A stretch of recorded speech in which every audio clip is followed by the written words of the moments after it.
by a host of guests. CA Vinod Rawal, tax and market expert, Professor Arvind Singh Tejawat, international affairs expert, Rajiv Gupta, economist, and Ambassador S.T. Munir, former diplomat.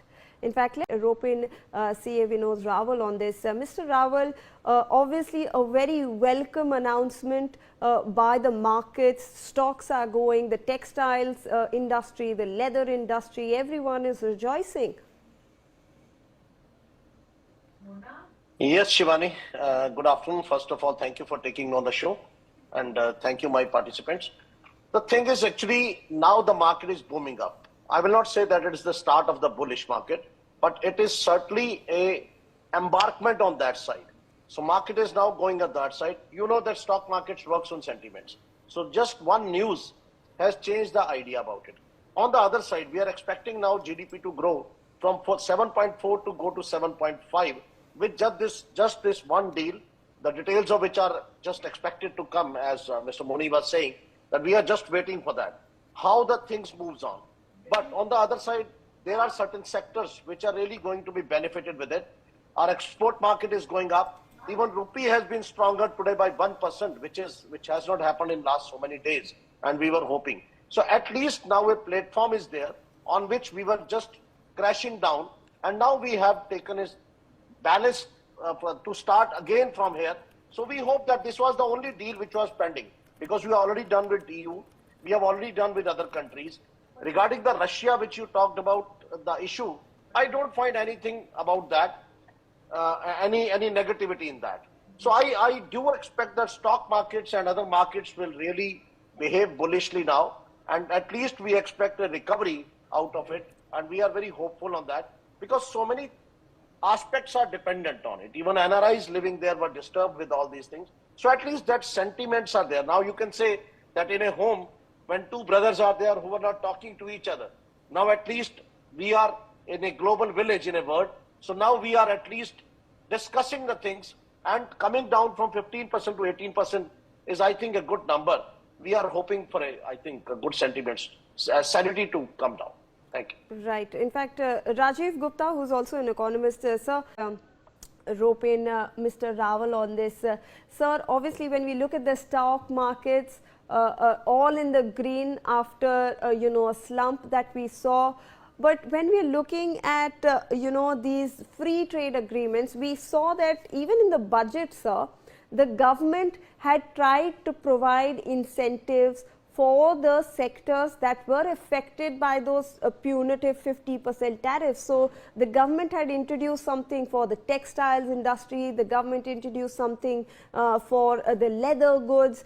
We also saw some kind of incentives in the marine industry, which had been affected by these 50% punitive tariffs. So India was kind of, becoming resilient in itself, but now that we have a reduction in the tariffs by the US, the markets obviously, seeing an upward trend. Do you see this going forward?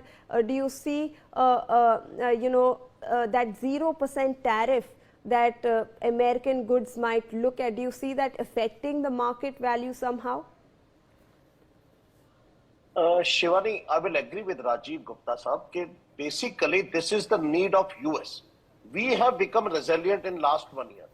In this tariff era, we have learned how to live. If you really go back 3 years back, in 2020, even India was the only country who fought COVID in a different way. We are the people who struggles to it. We know how to fight, contest all these things. So if you really see today, your textile sector has boomed by 20%, banking by 8%. And incentives which were announced in the budget. So if you mean to say that the government was not aware of that this tariff deal is coming to very close, they already announced that we are very closer to finalizing this deal. So whatever incentives are being given to these kinds of industries, marine, leather, textile, and other export-oriented sectors, basically now government wants to make them resilient. So if anything happens in the days to come, even then we are in a position to face that. on the other side, the rejoicing in the market today is two-way. One is the sentiment. Whenever any problem gets vanished away, everybody feels happy at least. Whatever benefits are going to come, that is the days will tell when the deals will come, whether the agriculture sector is being opened for them or not, or the tariff deals with the tariffs which India is going to reduce on the items that has still we are not aware of. So we are just waiting for all those informations. But on the other side, the market is really rejoicing on the sentiments. On this news itself, at least this problem is over. Why? Just about the Trump, he boasts so many things. He says on something like you were telling the news from the Russia that India has not communicated for any stoppage of oil purchase from them. So how can this? He has stopped all wars. Even India-Pakistan war, he himself, even today he says, I have got it stopped. No party agrees to it. The fighting parties never said anything that he has done anything. But he always says that I have done it. Now this tariff, this must be, I don't feel that my Prime Minister has bent down to anything. He must have taken the deal in the interest of the country in such a strong way as he poses himself every time. I cannot believe it that he will go. He is a man, he never talked. He says, I've called 5 times, but Mr. Modi doesn't talk to me. If these kinds of things comes in the open market, how a country can react to it and what kind of reactions are expected? I think Mr. Modi has behaved in such a way that he has not spoken even a single word of these tariffs in this whole 1 year. He has not spoken. Now straight away, now 18% tariff which you talk, I think 18% percentage must have come from the normal tax rates in India. We pay 18% GST on most of the items. So I feel that he must have taken, okay, we impose 18% GST, you also impose 18%, we will impose on your imports. And Rajiv Gupta Sahab, as you rightly said, this is a cost to the citizens of that country. Whenever tariff is increased, this is the import duty.